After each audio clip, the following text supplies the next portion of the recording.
Welcome to 0 to 60. I'm Matt McChesney. I am the owner and operator of 6-0 Football Academy and 6-0 Equipment. Played at the University of Colorado from 2004. 6 years in the National Football League on both sides of football. I'm Matt McChesney. This is 0 to 60. That is Coach Prime. We are at the University of Colorado. Brother, thank you so much. All right. 0 to 60. We're rolling.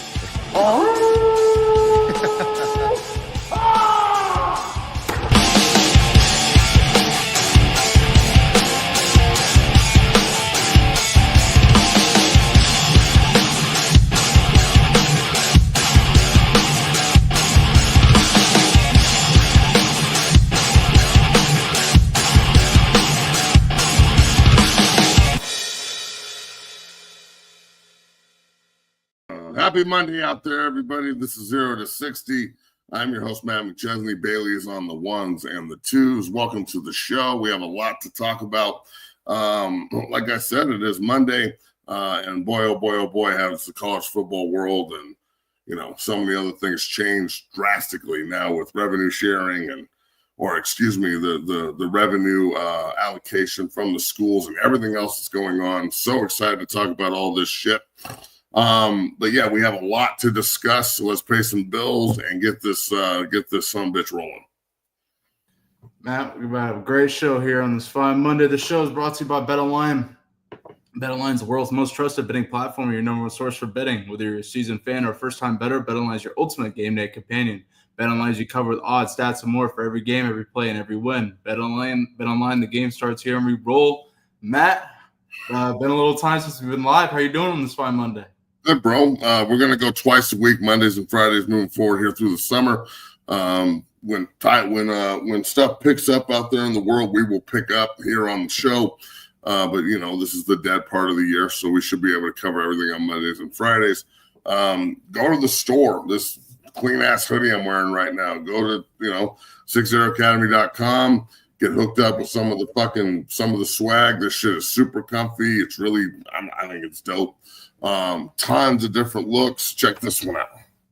Oh shit! This one's dope right here. Bigger, yeah.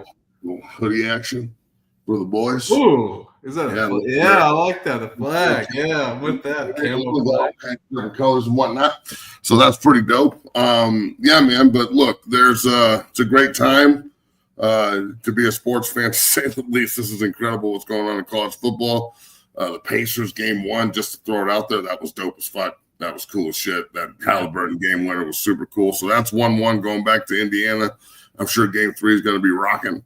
But yeah, this is a football show, and that's where we're going to go here. So let's hit them with the fucking ones and twos here, Bailey, and get rolling. Let's talk.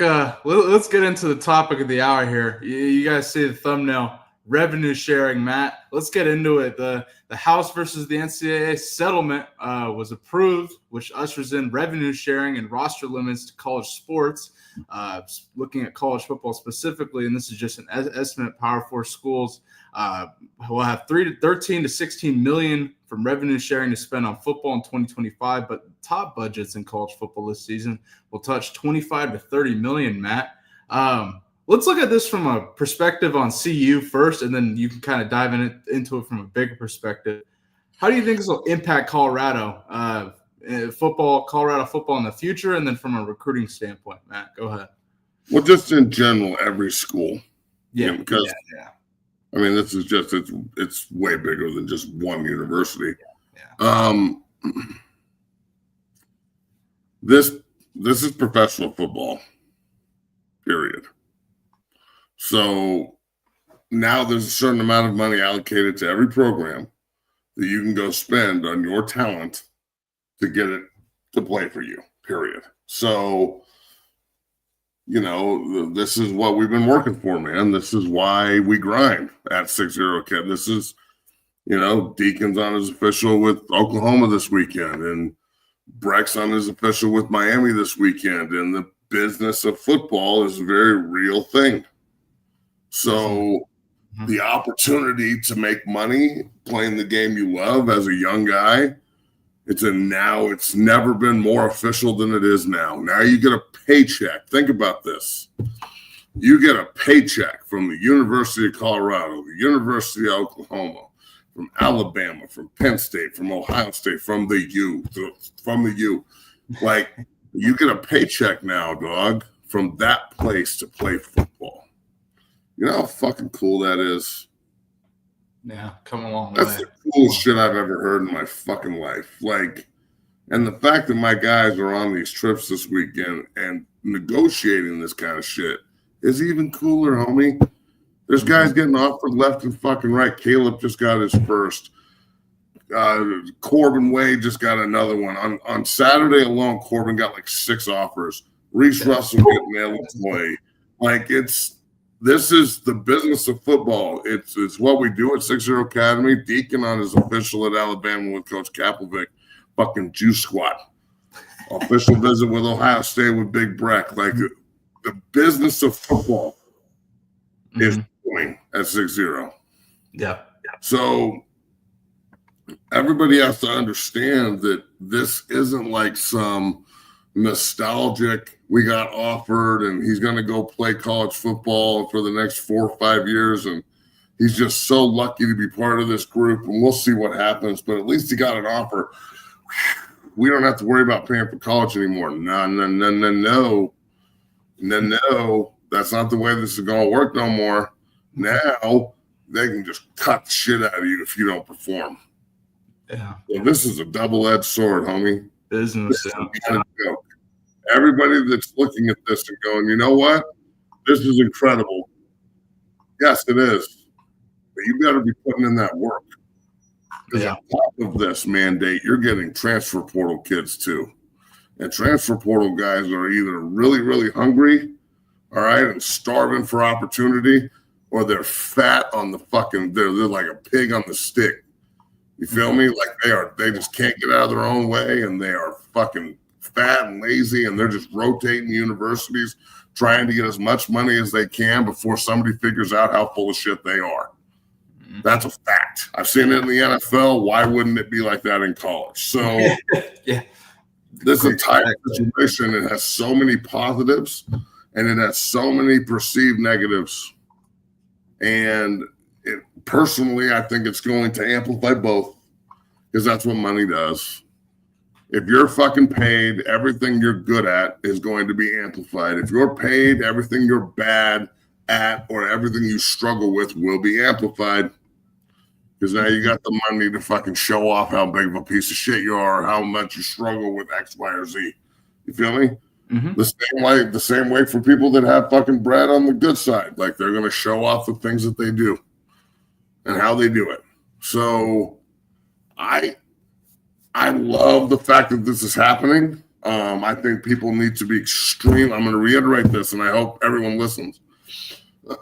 Every player, every parent, as a guy who represents several players in the financial side of all of this shit, right? Because that's what this is now. You got to be really, really careful about putting yourself in a position where you can't, get out of a bad decision. You know what I'm saying? Like you need to make good decisions on who you're surrounding yourself with.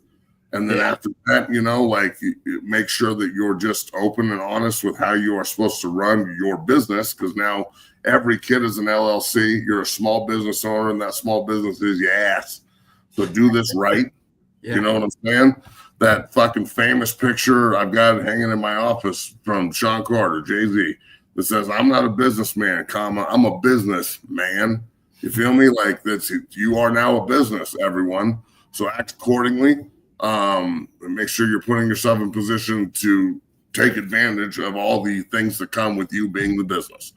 So all that comes back full circle here, and you're looking at it and going, holy shit, how much am I actually paying an agent? You feel me? Like there's agents out here charging 15, 20, 25% a head.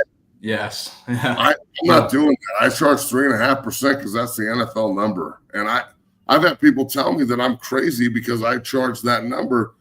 I don't think that that's crazy. I think that that's character. Like, exactly. Like genuine. Yeah. I don't want to take advantage of anyone. And if you get offended with me bringing this up, like, maybe you should look at yourself in the mirror. It's not I'm not the bad guy for simply saying that I'm going to take the mandated NFL number over the hey, Uncle Sam's taking 33%. Say you get paid $1 million. You're a good player. You get paid $1 million, $1.5 million or something. Okay, cool. Uncle Sam comes in and takes his chunk, right? Right. And then you cough 25% to your rep. That could be 58% potentially, homie. Yeah, depending where you're at. Man. That's a lot of bread. A lot of fucking bread, dog. So, it's like Biggie said, more money, more problems, dog. So now welcome to it, young guys. Welcome to the business of football. Welcome to being able to get cut. Welcome to be like, it's just a matter of time before you can get traded. Just a matter of time before you're on a waiver wire. Yeah. I hope we can find some way to get an agent, or not an agent, a union. We got to get the union thing going. That's got to happen. Got to make this happen. We can't just have all these fucking just wild fucking West, and we don't have a union. We got to get that shit done. It's got to happen. I have a 2-part question for you, Matt. Question. First part, what does this mean for the NCAA going forward? Do you see conferences looking to leave the NCAA at some point? One, because it's schools paying the kids, not the NCAA. And my other question is, how do you think revenue sharing will impact like college football as a whole when it comes to potentially the product? And just, I think it's a whole different product, obviously, than what we've seen last 5-6 years ago, obviously. So that's my 2-part question. Go ahead. Okay, so first part, the NCAA needs to kick rocks. Mm-hmm. They need to eliminate the NCAA as fast as humanly possible. Yeah. Period. Like, there's no reason for you to be around anymore. You don't bring anything to the table. You are a worthless organization, and we have no time for you. We have no spot for you at the table. So, yeah, that was my point. The second part. What was the second question? No, that was my first point. Bringing it up was, what are they doing? They aren't regulating it, and they aren't paying the players. Like, what do you say you do here? Nothing. Yeah, exactly. Second part of the question: how do you think, if any, do you think there will be any impact from revenue sharing and the way this changes on college football as a whole, potentially the on the field product at all? Do you see any impact? JB discussed that. I've heard other people like Whitlock discuss it. How do you think? Do you think there will be an impact at all? I don't know if it's going to affect the product better or worse. I don't know. Mm-hmm. Personally, this is one thing I hope comes with all of these problems or all of these opportunities. Won't call them problems yet. I think personally that the big time programs, the group of 4 schools, should no longer play one AA competition ever. You can play a group of 6 schools. Mm. CU and CSU can play. Right. Cool. You feel me? Like Ohio and Ohio State, I know they don't play, but they can play. That's a MAC school. Feel me? Yeah, but like FIU and Miami can play. I'm not saying it'll be a good game. I'm saying at least they can play. But I do not want Northern Colorado playing Colorado anymore. Yeah. I don't want those games happening ever. I don't want Mercer and Alabama November 4th. Yeah. Like, you feel me? While we're trying to fucking make a run for the title, and that's the fucking game Alabama gets, while everybody else is playing conference games in November, trying to fucking, help their situation. That shit ain't gonna work for me. So that number one has to stop. And I think that will be a huge part of moving forward in productive manner there. All right. SEC's got to go to 9 conference games. So you got to stop fucking around with just 8 conference games. Stop. Please stop with that. That plays into this, what we just talked about, right? Playing an extra conference game. Stop fucking around with, the backside of this, right? And then also, when you're looking at all the, trying to even out college football here, can we get everybody in every conference to have the same number of teams, number one?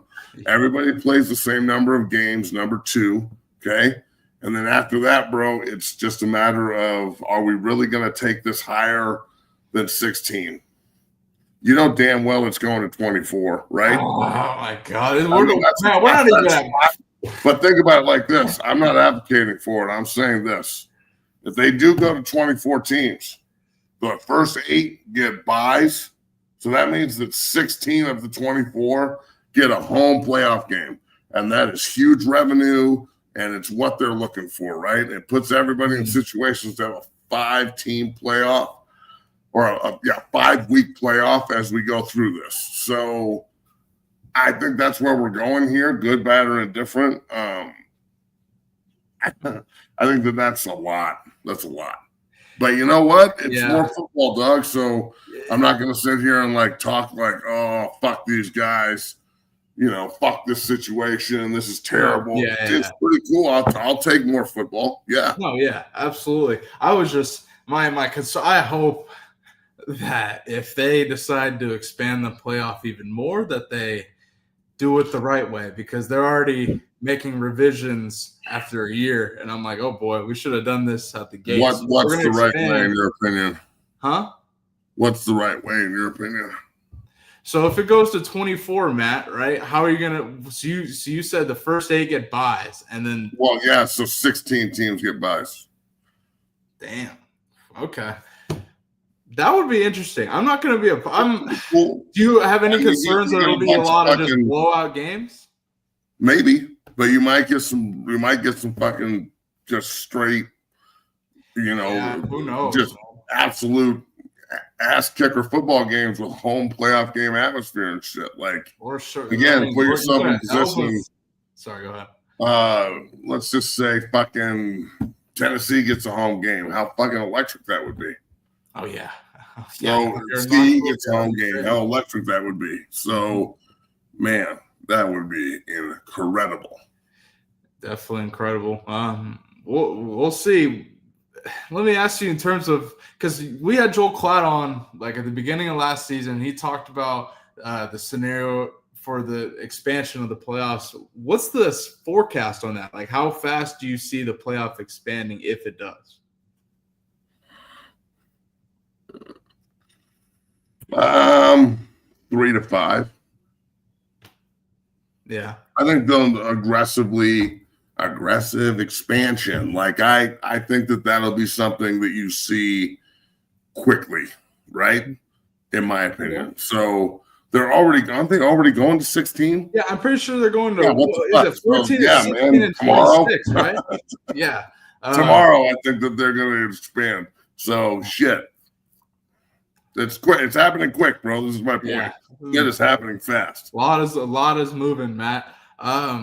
Well, revenue sharing as a July 1st will be a part of college sports, Matt. Let's move forward. Get your money, boys. We got to discuss the biggest news across the NFL, Matt. Aaron Rodgers officially signs with the Pittsburgh Steelers, Matt. I know how big of an Aaron Rodgers fan you are, and I think at this point in the season, at least for myself, I was kind of, that's great. I love it. I didn't expect him to sign, but Matt, I want to get your reaction to this. What are your thoughts? Okay. Aaron Rodgers is a prima donna bitch. We all know this. That man is a straight fucking egotistical narcissist like very few I've ever seen. Okay? For him to drag this process out like this is just very Aaron Rodgers-ish. I hope he can play, bro, because Pittsburgh's not a fuck around city. Okay, and that defense is real. This has the potential, and I hate to say it, this has the potential to be extremely productive if Aaron Rodgers can somehow stop playing like a sack full of assholes that he's been doing in the last 4 years, where he's hurt and his Achilles, and he can't. And even when he's not hurt, he kind of sucked. I think they can win some football games. Yeah, you know what I'm saying? Like I think they're they dangerous. can be pretty good, but he's playing in the AFC North, and that is not a fuck around division. And I mean, we're gonna see quick, bro. So this has the potential to be awesome. It also has the potential to be an absolute fucking disaster. And he could just get his face ripped off on national TV one of these nights. And like we're watching the just destruction of Aaron Rodgers. So look, we'll see. I guess we'll see. But here's a question for everyone: do you want him? Do you want him to fail, or do you want him to go out there and just chop people the fuck up? Like, what if he goes out there and he just starts fucking zipping the ball around and shit, and he's just like fucking lacing people, old school Aaron Rodgers? That's what I think like, is going to happen. Pittsburgh fucking come, they like finish like fucking 13-4 or some shit and get the 1 seed. What the fuck? You know how fucking terrible that's going to be? Because his ego is going to go through the fucking roof. We're going to have to put up with this ayahuasca drinking fucking weirdo for another year or so. The comeback player of the year, blah, blah, blah, blah, blah. Fucking Aaron Rodgers out here, fucking son of a bitch. If he does this and goes out there and plays at the level he can play, you know how fucking uncontrollable he's going to be from an ego standpoint. God damn it. Matt. All right, so let me make this. Can't do it for the Jets. I got to for the fucking Jets though. We can't do it for the Jets. We can't show up and fucking ball out for the Jets. That's why you don't believe in him, right there. Yeah, man. Yeah.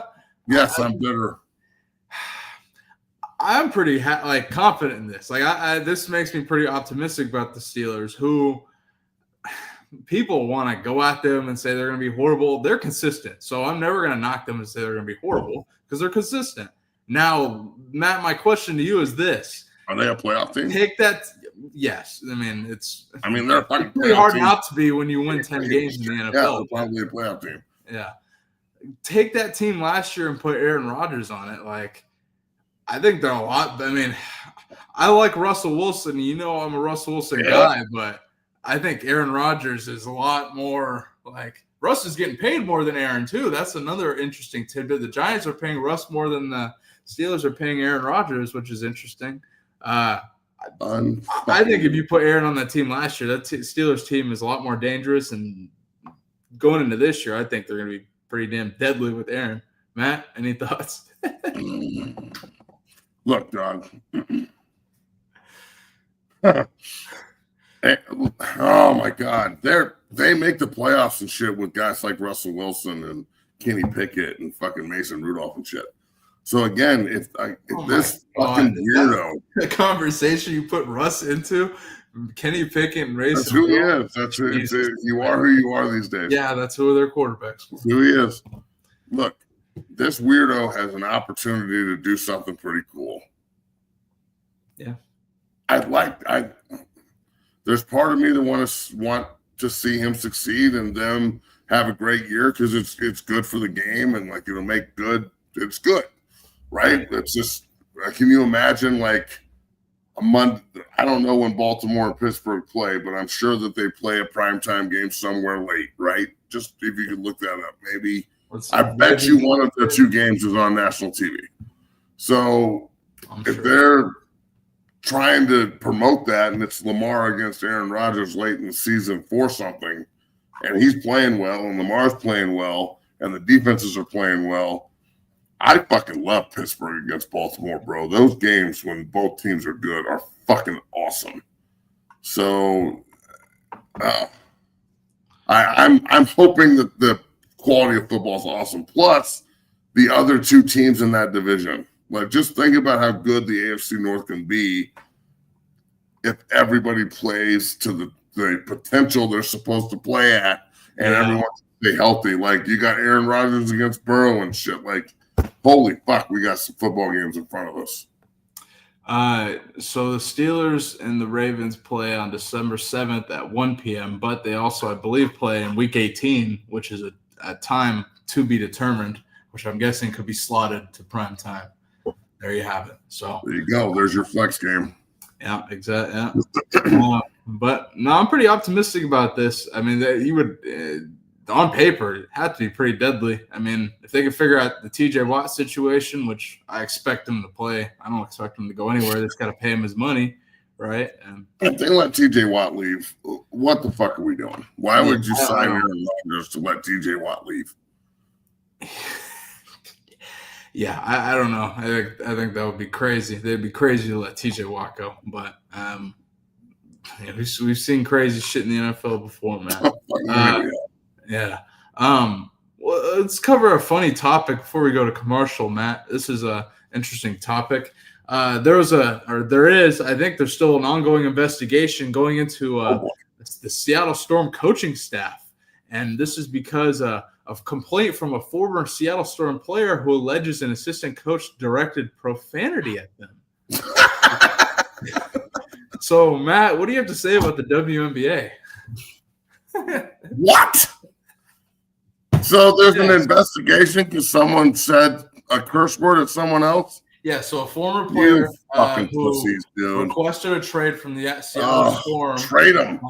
And get the fuck out of here. I cut the shit out of him immediately. What a pussy.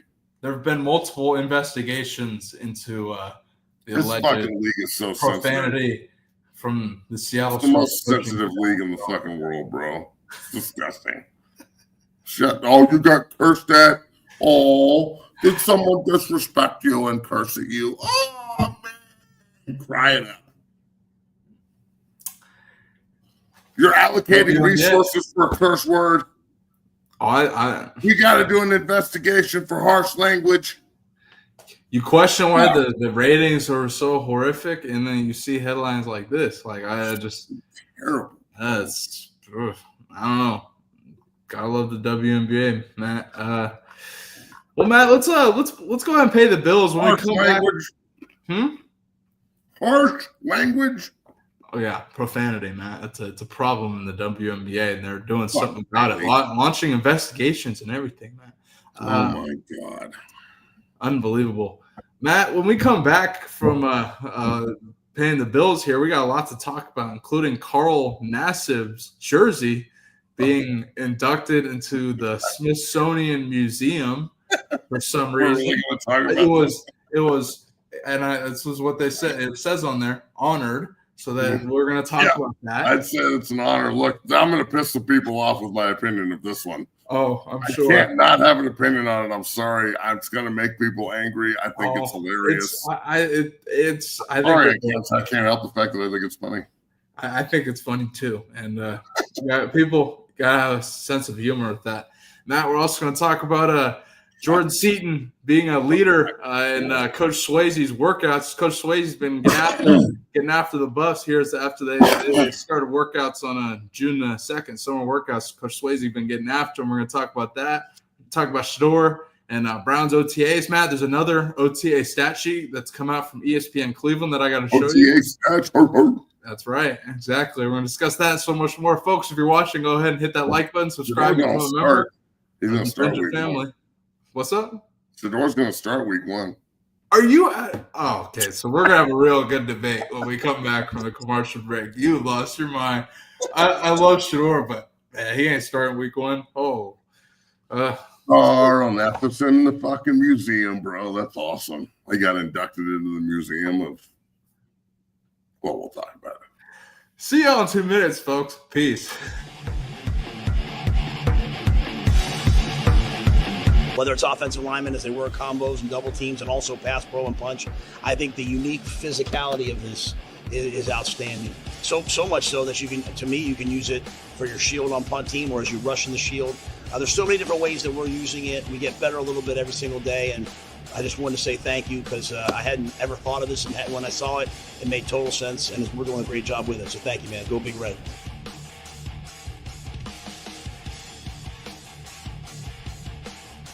What this has done for us is it's allowed us to, because of the surface area, because of its firm nature, I can still strike against another player and have to use that punch just like you do on a sled. At the same time, have to time my punch because it could move. I can teach defensive linemen how to handle double teams because they can feel pressure. We can simulate contact in a safe environment in non-contact times because of this unique bag.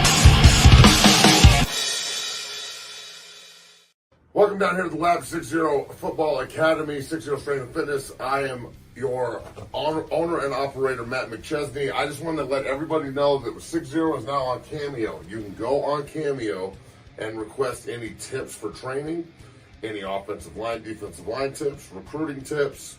I get so many inquiries in my inbox on a daily basis about tips and can you look at my film and can you do this? Can you break down something for me? I'd love to.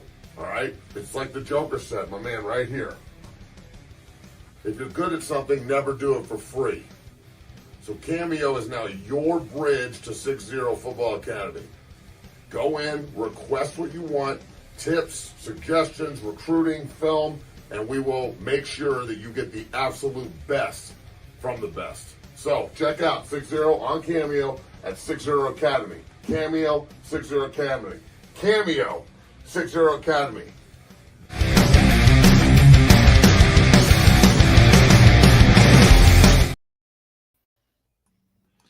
And we're back, Matt. Yo.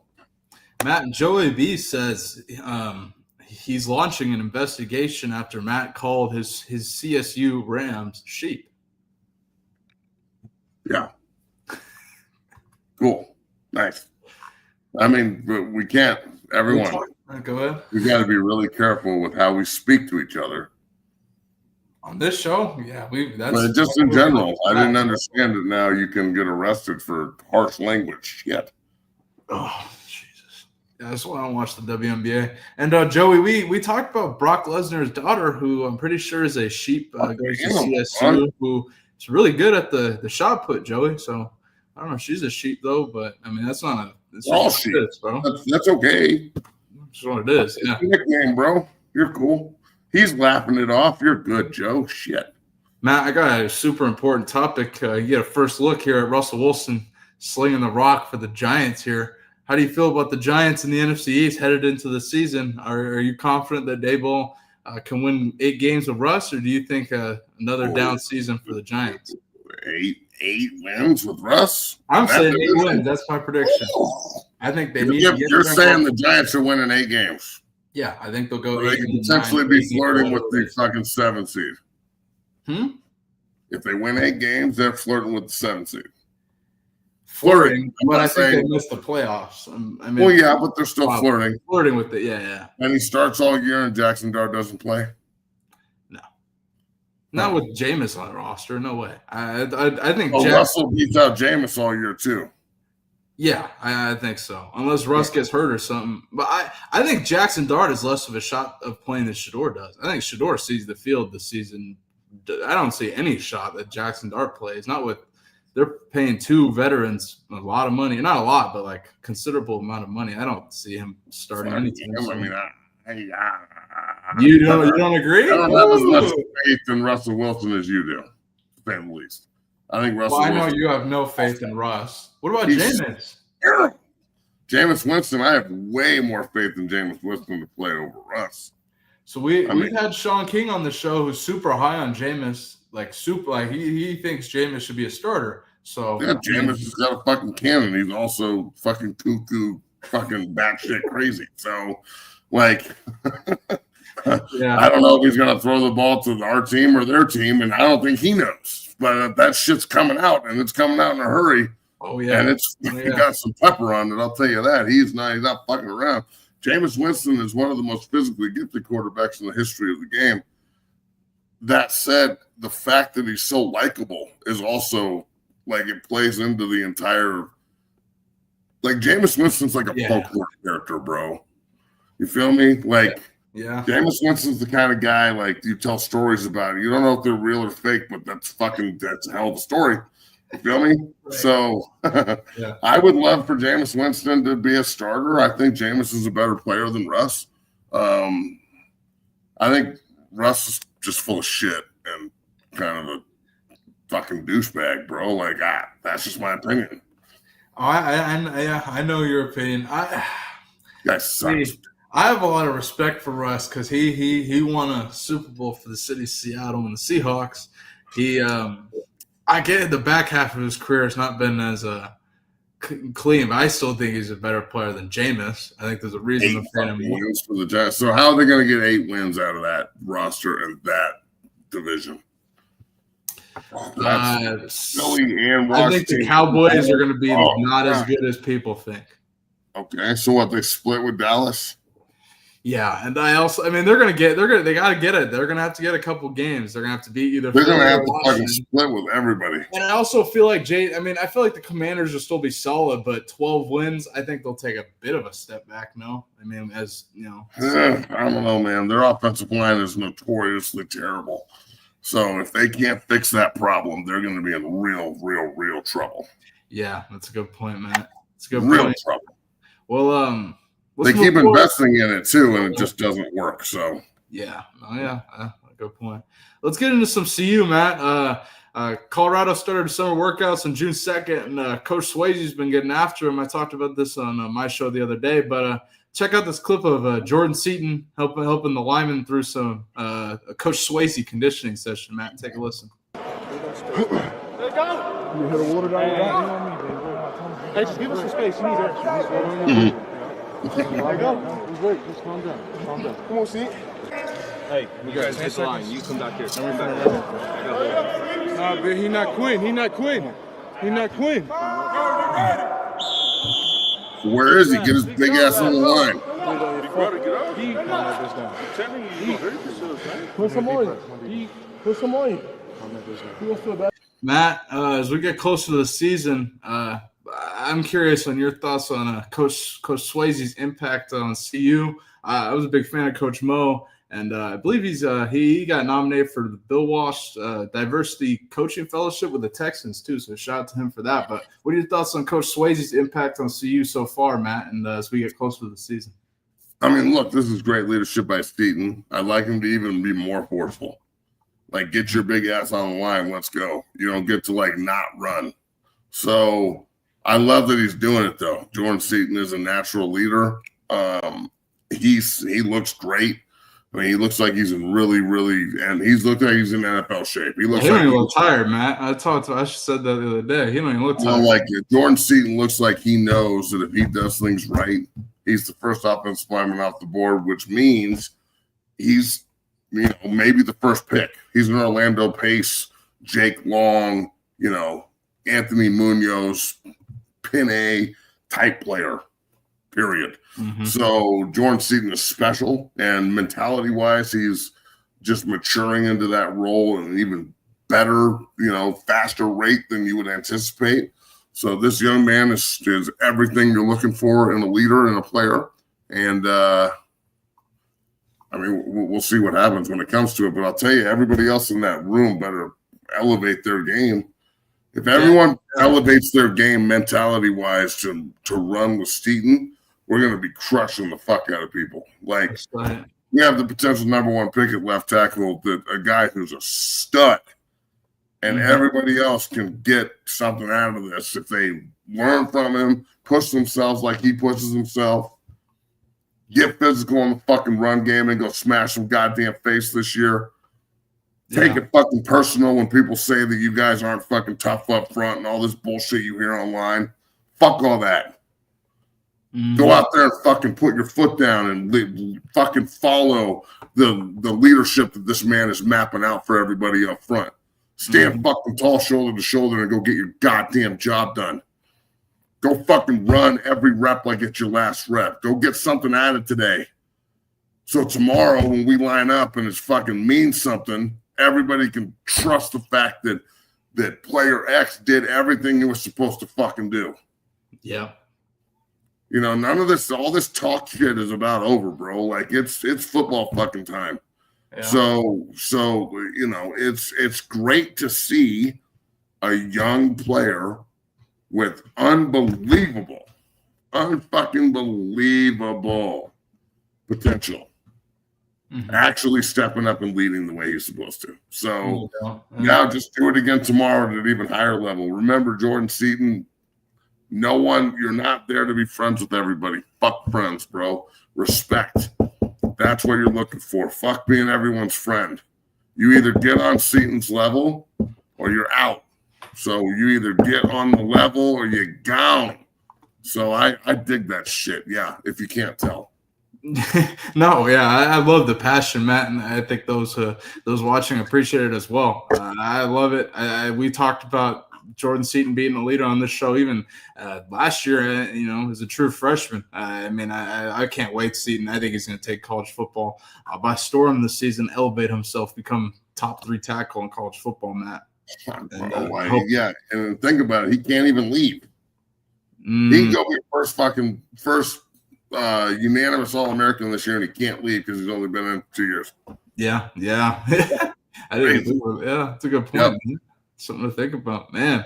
Well, let's move forward, Matt. We've already teased this. Let's go ahead and piss some people off now, since we've already had a great show so far here on 0 to 60, Matt. This is going to be a fun one.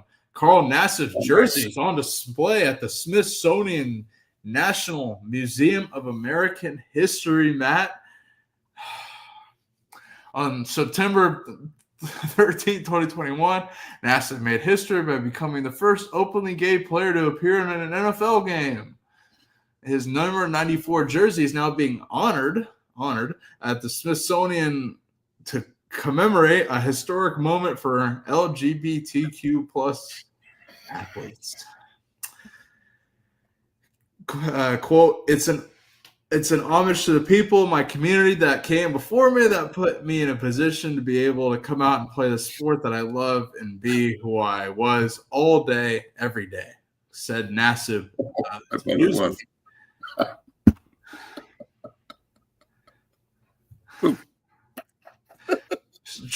Keep going.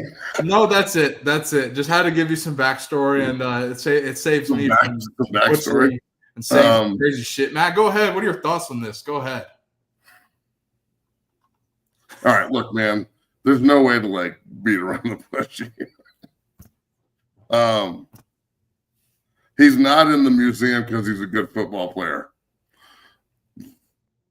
No, he's in there for one reason. Like that, you feel me? So he's in there for one reason, man. Yes, and that one reason is everyone can guess. I'm not gonna fucking say it out loud, but boy, oh boy, you can let your imagination run wild. So when you walk up there as a father and you're in the Smithsonian and you're like, oh, and your kid's like, Dad, there's a football jersey over there. We're at a museum. Why I didn't see any Ronnie Lott jerseys or any Reggie White jerseys or any fucking baller ass motherfuckers jerseys, Howie Long or Max Crosby. I didn't see any of those jerseys. This 94 guy must be a fucking animal, Pop. Let's go check this out. And they just run over there. And dad is in the back, rubbing his face like one of these moves, right? Yeah.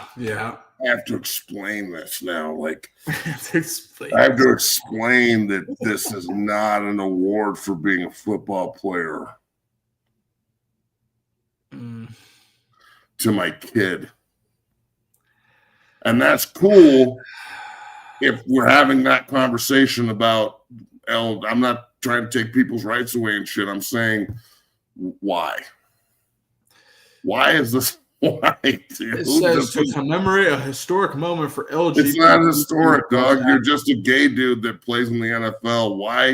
Why is he even accepting this? Why does it have to? Why? Congratulations, you're gay and playing in the NFL. Is it even him though? What happened to Michael Sam? You remember dog. He's just a guy. He's not some great player, and that's cool. I'm not talking shit. He was what he was. No one. Why the fuck does anyone care?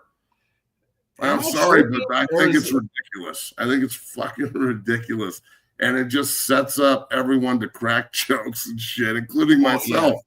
The minute you started reading the thing, he's been in the best position ever. And I'm like, what position is that? His knees? Immediately start talking shit. There's no way it said that. There's no way. No, it didn't. That's what that's where my head goes, right? Like, read that again. Read it again. Are you Just going to force me to read that? Yeah. First off, I'm going to say, what happened to Michael Sam? You remember Michael Sam that played at Missouri? I remember Michael Sam making out with his boyfriend on national TV. That was a little weird. But other than that, yeah, I remember him. He played, didn't he? Yeah. I don't know if he actually played in the regular season game. Yeah, I think that might. I don't know. And that's cool. I have to read this again. That's cool. I don't want to like offend everyone because, like, I'm proud of you. You're gay and shit. Who gives a fuck? You played in the NFL. High five. I don't get There's why a bunch of guys that are gay that played in the NFL that no one knows about. It's an like there's a fucking dude that played for the Packers, a big Samoan dude named Edward Salamola or something. You can look it up. He played in the NFL for like 10 years. He's gay and out of the closet. Why isn't his fucking jersey in the Smithsonian? I'm just saying, bro, like, you're not in there for fucking playing football, Carl. Congratulations. Since you asked me to read this again, please. I will unfortunately do this.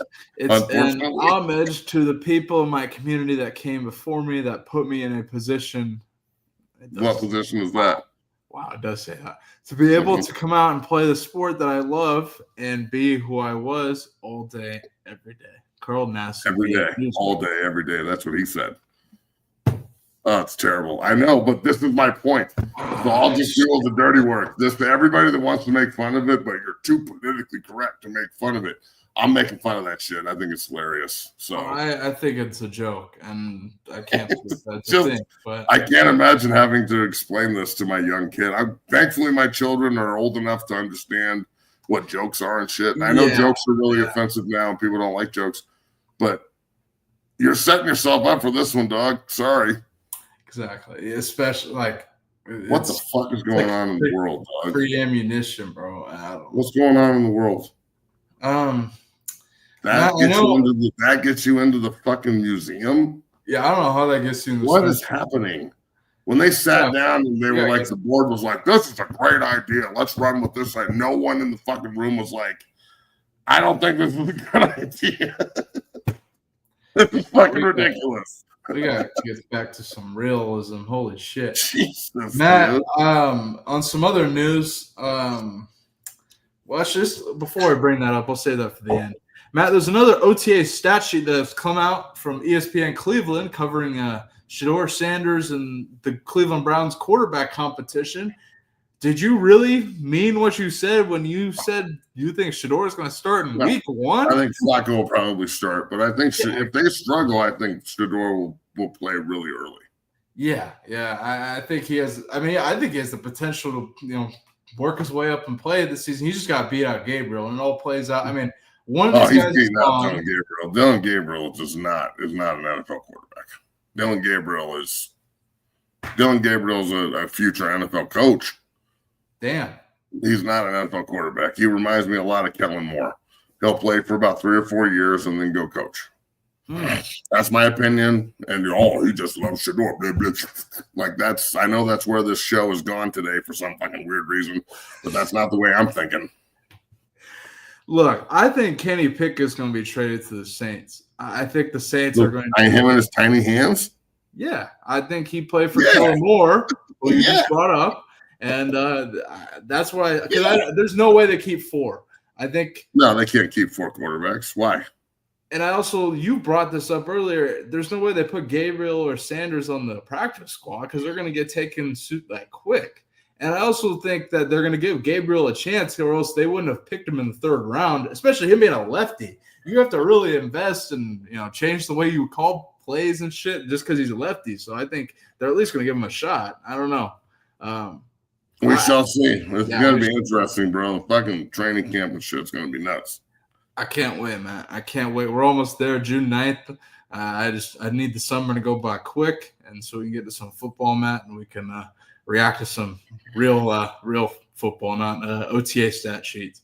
Matt, I know there's been a egg shortage in the country, but this hasn't affected Coach Prime at all. He posted this over the weekend saying fresh eggs from the Sanders chickens. Matt, nice. I thought this was kind of funny over the weekend, and I showed this on my show. more farm content from Coach Prime. The Sanders chickens. I thought this was kind of funny. Any thoughts? Did you see the fucking truck he bought? No, He bought an F4, an F350, 450, something like that. It is fucking jacked up, double tired dually. Yeah. It has Prime on the back. It is dope as fuck, dog. It's like a fucking like a Hulk or a fucking apocalypse buster. Like this fucking truck is dope. No, I'll have to check it out. Awesome. I don't know where you're gonna find the video. I'm sure he put it up. I think it's on his Instagram, maybe, but it is super cool. But yeah, that's some farm life shit right there. The Sanders facility, the Sanders complex looks pretty dope down there in Texas. So yeah, man. He's got it's constantly growing. He's always doing some new shit to it. So it's like, yeah, it's dope. I like eggs. You said what? I dig eggs, man. You know, if he's got his own chickens, that's dope. Because when the apocalypse does happen, you want to be able to have an omelet before you go on your killing spree for the day. So we'll see. Oh shit! I'm gonna have to look for the picture of the truck. Big Matt, ass. This is something I haven't asked you. How do you feel about CU or Colorado putting turf in to Folsom? Look, man, I don't play anymore, so I personally hated turf. I love the grass at CU. The grass at CU was fucking unreal. Mm-hmm. They really took a great job of taking care of it. It was unbelievable playing surface. So, do I think it sucks for that regard? Yeah, but if it's going to be something that helps us win, in his opinion, and like all that shit, I'm with it. Like whatever. They used to be that old school like speed turf. Dude, I played on that shit back in the day. Like that's how old I am. Yeah. And it was so fast. Holy shit, that was fast. So, I'm cool with it. But it probably lead to more injuries because that shit is pretty ruthless. Yeah, it is ruthless. That's the one thing that I think about. I mean, I've played on mostly turf, and I don't know. I'm curious to see how it looks because I know Colorado. I mean, there's not many teams that are using grass. I know Belichick, when he went to UNC, wanted grass, and they brought back grass. I think Tennessee, the Volunteers out here have had grass for as long as I've known, and but I don't know. It's interesting, man. I wanted to get your take on it since you've played at full. It's the end of an era, but at the same time, before that I can't remember when they switched over. I want to say they switched over. They've had grass since 1999. 99. Okay, so yeah, the 98 season was their last season on turf. Mm-hmm. The turf in Boulder was fast as shit, bro, back in the day. So yeah, it's cool. Let's see what happens with this now. No doubt. Let's see how it goes. No doubt. I know Coach Prime pushed for this and lobbied for it, so he obviously thinks that his team and his players are better suited for the speed turf because that shit, when it's set up correctly, which I imagine is going to be the way things go because that's just the way it is up there. Yeah. So I'm sure that they'll do a great job of installing it, and it'll be fucking beautiful, and we'll roll. Absolutely, Matt. Before we get out of here, Matt, we love talking about your New York Jets here on 0 to 60. God damn it! Why are you bringing up the Jets? Just trying to ruin my fucking Monday, you dick. All right, no Jets talk. I was going to talk. I thought you'd be happy. Aren't you happy about having Justin Fields as your quarterback? They seem all in on him and really building around him. No, not happy. No, I'm not happy about anything. No Jets. The Jets are a dumpster fire. They'll always be a dumpster fire. This is all made up. Like somebody's trying to feed me a made-up sandwich of propaganda. A propaganda sandwich saying that Justin Fields is somehow going to become some electric quarterback that's going to pull the Jets out of this fucking pit of despair that they've been in for 65 fucking years. No one's going to pull themselves out of this pit of despair. This pit of despair was made by Joe Namath when he sold his soul to the fucking devil to get one goddamn Super Bowl in 1960 fucking 9. So, until Joe Namath dies, nothing ever is going to happen good for the Jets, and I don't want him to die, so we're fucked. So, do I think Justin Fields could be a good running quarterback for the Jets and shit? Yeah. Good running quarterback. Yeah, man, sure. Like, is he going to go out there and slice up the competition and, like, everybody's going to be, holy Jesus, stop that Fields. Look what he's doing. No, it's not happening. I mean, Shit. They'll have like 10 rushing touchdowns and shit. Quarterback killed me. And they'll probably go like 7-11 or some shit, which is where he's going to be fucking working if he doesn't know how to throw a fucking out route better. Yeah. What? Although he got $40 million guaranteed. Bro, if you're a kid out there and you could play quarterback, like, you can just suck and get fucking paid on the ass. What's Kenny Pickett's fucking what's Kenny Pickett's fucking like salary? Let's go over some of these salaries with these turds real quick, just to make me feel worse about Monday. So I can only imagine what I had to say about old fucking, Colin Hazard today. He's in the museum for one reason and one reason only. I think Kenny Pickett's. Let's talk about the quarterbacks too. $2.6 million. $2.6 million. That's fucking highway robbery. And who's like, how much is Mason Rudolph making? Let's see. One sec. God,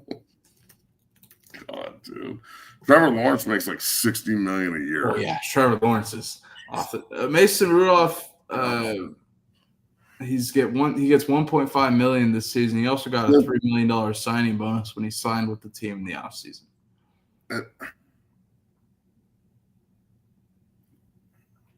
I mean, yeah, quarterback. It's a great. I mean, it's like the best job in the world. Yeah, I mean, I don't know who said that. Fucking been saying that. Yeah, man, just go out there and be super average and get fucking paid.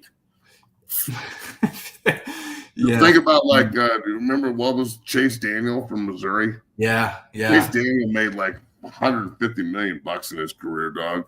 I think he played like 10 games or some shit.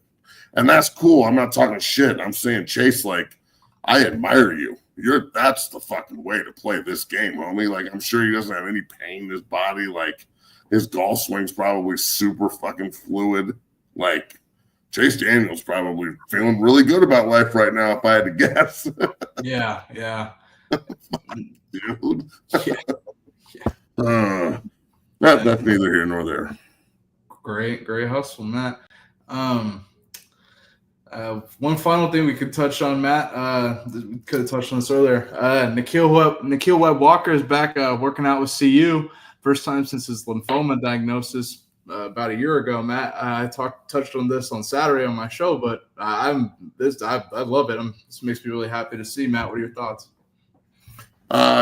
First of all, congratulations, young man, on overcoming something that I can only imagine, mentally and physically what you went through. So you're an inspiration. He's an inspiration to all of the people with everywhere. Like, I don't care what uniform you wear, none of that shit. Like, this is incredible. So I really hope that this is propped up on the proper pedestal, and it obviously is on social media. We'll see what happens as we move forward here through the summer and whatnot, but hopefully, at the opener, something is said and he's brought out, and just show that kid in the stands that's dealing with the same shit that it can change.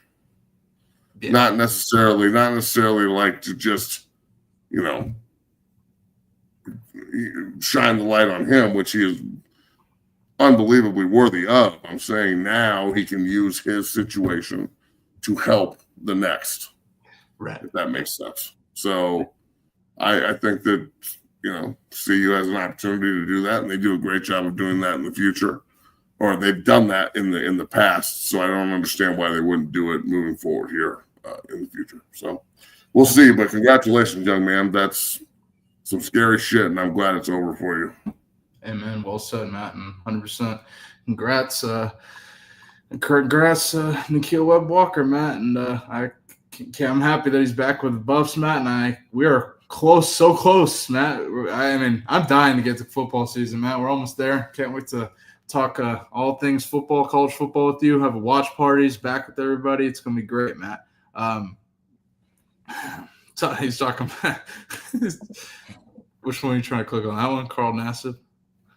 Yeah. Jesus Christ. All right.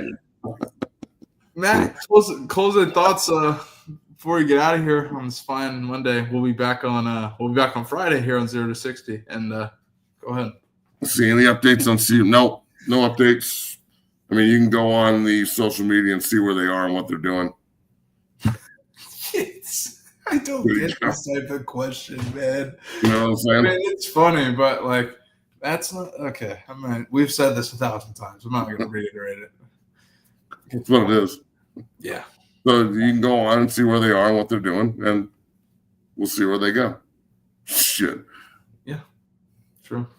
Look at this. Chase Daniel made $41.8 million in 14 seasons and had 5 starts. Chase, I dig your style, bro, and the way you do things. That's the way you fucking get that money. God damn. Pretty cool. Yeah, that's good money. And shout out to Chase Daniel, man. Any closing thoughts before we get out of here on this fine Monday? No, man. Have a good week, everyone. We'll be back Friday at 1.